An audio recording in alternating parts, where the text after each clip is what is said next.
আসসালামু আলাইকুম, আশা করি সবাই ভালো আছেন। আমি চলে এসেছি টাওয়ার ব্রিজে লন্ডনের। সাথে আমার ফ্রেন্ড সার্কেল আছে, সবাইকে অবশ্য দেখানো যাবে না, যাই হোক আমাকে বেশি বেশি দেখেন। আজ দেখাবো টাওয়ার ব্রিজ, টেমস নদীর পাড়ের বেশ কিছু সৌন্দর্য, সেই সাথে ঘোরাঘুরি শেষ করে বাজারে যাব। কি বাজার করলাম সেটাও দেখাবো। চলুন তাহলে দেখা যাক, আর সাথে লাইক কমেন্টস করতে ভুলবেন না। আর সাবস্ক্রাইব করা যদি না থাকে তাহলে অবশ্যই সাবস্ক্রাইব করে পাশে থাকুন।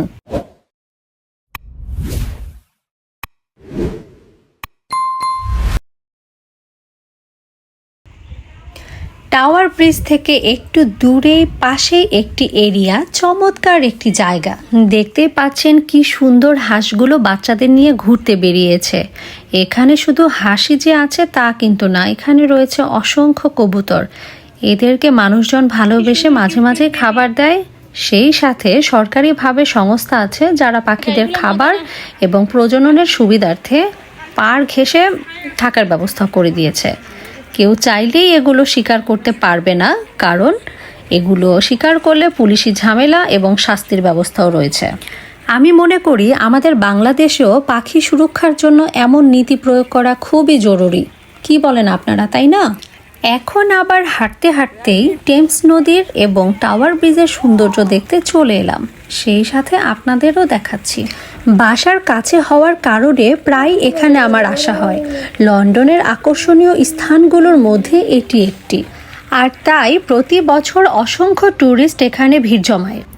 তবে আজ আপনাদের ব্রিজের উপর এবং এর ভেতর দেখাবো না, কারণ আজ আমাকে একটু বাজারে যেতে হবে, তাই আশেপাশের পরিবেশটাই শুধু দেখাচ্ছি। আর এসবকে কেন্দ্র করে গড়ে উঠেছে বেশ কিছু নান্দনিক হোটেল এবং আবাসিক ব্যবস্থা।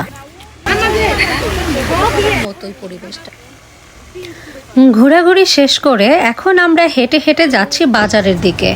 উদ্দেশ্য অবশ্য বাজার করা, আগেই বলেছিলাম। আর এখন আমরা যাব হোয়াইট চ্যাপেল, যেটা লন্ডনের খুব জনপ্রিয় বাঙালি পাড়ার হোয়াইট চ্যাপেল বাজার। যাওয়ার পথে দেয়াল বেয়ে লতানো ফুলের দিকে চোখ পড়লো, তাই আপনাদের একটু দেখালাম। চলে এসেছি বাজারে।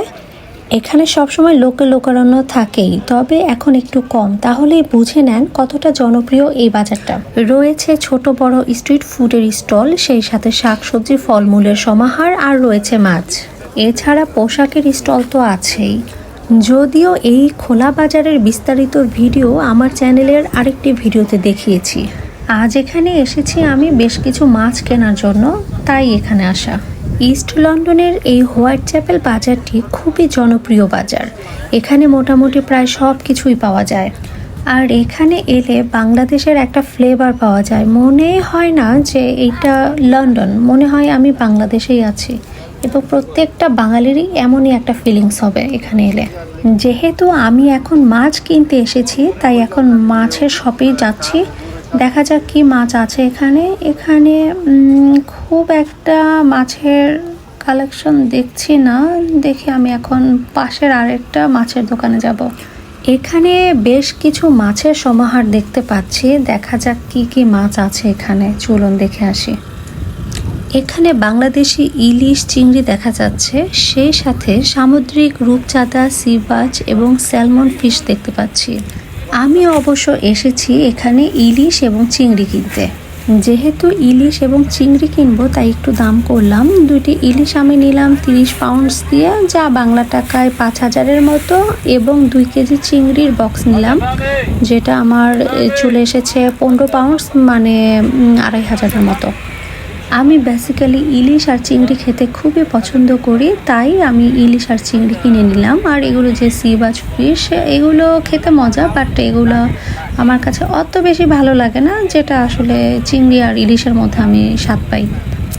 এখানে মাছ কাটিয়ে নেওয়ারও ব্যবস্থা আছে। আমিও ইলিশ মাছ কাটতে দিয়ে অপেক্ষা করছি। সেই সাথে এখানে রুই মাছও দেখতে পাচ্ছি। দেখতেই পাচ্ছেন তারা কিভাবে ডেকে ডেকে কাস্টমার জোগাড় করছে এবং বিক্রি করছে। এখানে আরও বেশ কিছু সামুদ্রিক মাছও আছে, যেগুলো তারা কেটে কেটে বিক্রি করছে, দেখতে পাচ্ছি। আপনারাও হয়তো বা দেখছেন। এই পর্যায়ে আমার মাছ কেনা শেষ। আমি এখন বাসার উদ্দেশ্যে যাব। আমার আজকে মাছ কেনারই দরকার ছিল, শাকসবজি ফলমূল বাসায় যথেষ্ট আছে, তো আমার আর এগুলো কেনার দরকার নেই। তারপরে দেখে দেখে যাচ্ছি আর আপনাদের দেখাচ্ছি। প্রচণ্ড রোদ পড়েছে আজ, বলা চলে এখানে এখন সামার চলে এসেছে প্রায়। তো শেষ পর্যন্ত সাথে থেকে দেখে কেমন লাগলো মতামত অবশ্যই জানাবেন, আমি অপেক্ষায় থাকবো।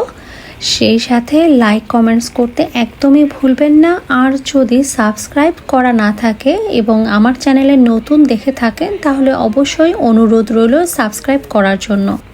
সবাই ভালো থাকবেন এবং ধন্যবাদ সবাইকে। আল্লাহ হাফেজ।